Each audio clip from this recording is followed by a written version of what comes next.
As you come up to 10, that is their god. That is 10. That is the hermaphrodite.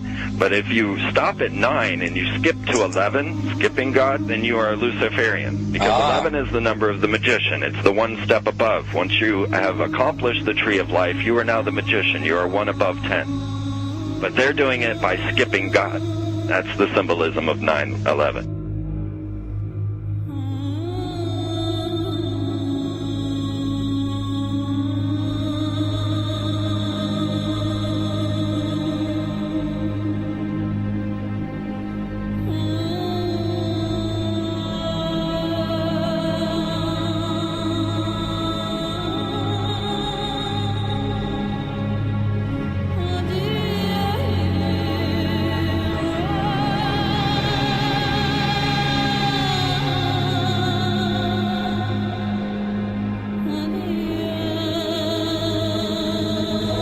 It is a big idea, a new world order.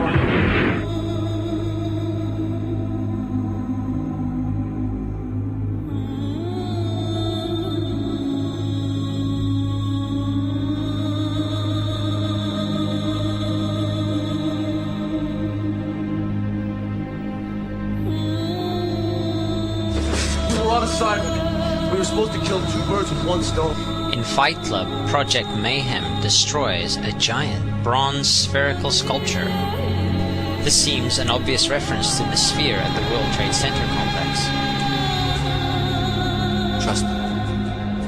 Everything's gonna be fine. In a pivotal scene reminiscent of 9/11, we see the destruction of skyscrapers and the change of a skyline.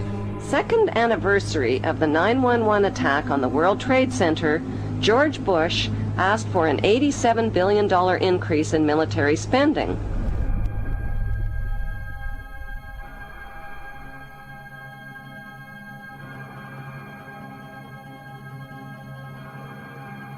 In 1904, Crowley would receive the Book of the Law soon after meditating in the King's Chamber of the Great Pyramid. He claimed he had been contacted by a being called Aiwass. Crowley would also use this symbol in his work. Some of its meanings are said to include a reference to the number 77 in Hebrew and a connection to the god Pan. Crowley made this drawing of a non-human intelligence he saw during a ritual. Synchronous 23 has made the connection between Aiwass and the Wizard of Oz, and has further pointed out the similarities between Crowley's grey alien-like drawing and the depiction of the projection of the Wizard of Oz in the film version. The much overlooked theory has been put forward on the internet that when we are looking at George W. Bush, we are actually seeing Aleister Crowley's grandson.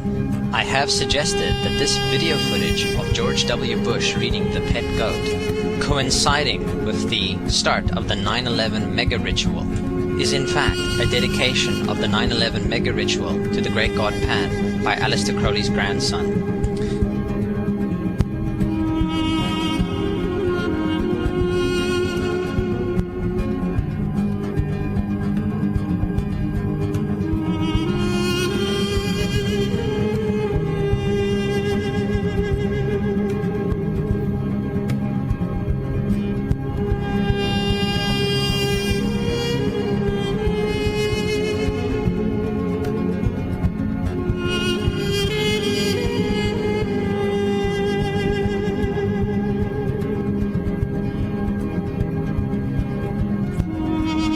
Things get a little weird. This is the 1978 version of The Wizard of Oz, The Wiz. Again we see the Emerald City connected to New York. On arriving at the end of the Yellow Brick Road, Dorothy and her companions go through the circular portal. Through the door we see 3 pyramids. Behind the pyramid shape, in between the pyramid pillars of the World Trade Center, we see the sphere, the representation of the Kaaba.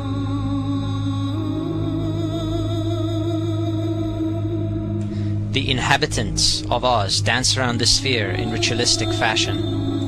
Fashioned in giant letters over the dome of the sphere, we see the word Oz. Oz, symbols of Pan and Aiwass, seen smack at the heart where the new Aeon was ushered in. and where the Stargate was opened.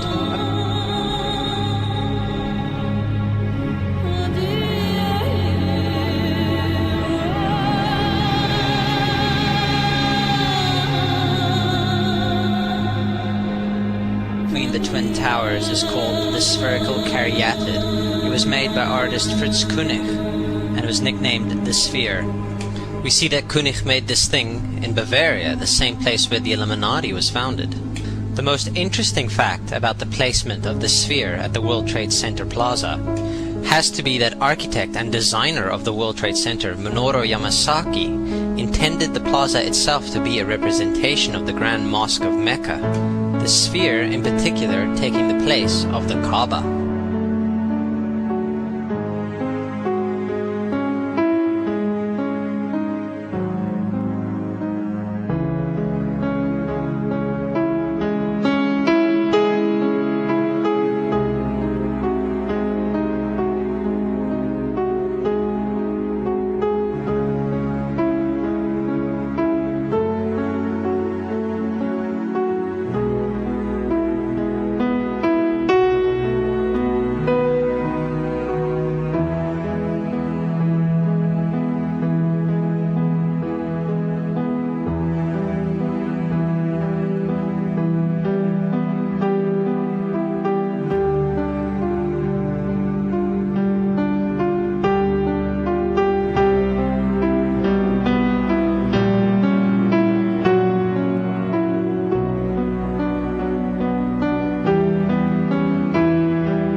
So, my friends, it's time you start placing your faith and your dedication to the one and only God, the everlasting creator of everything on earth and in the universe. He is greater than anything our minds can comprehend. Do you know how many times Muslims are required to circle the Kaaba when they visit it?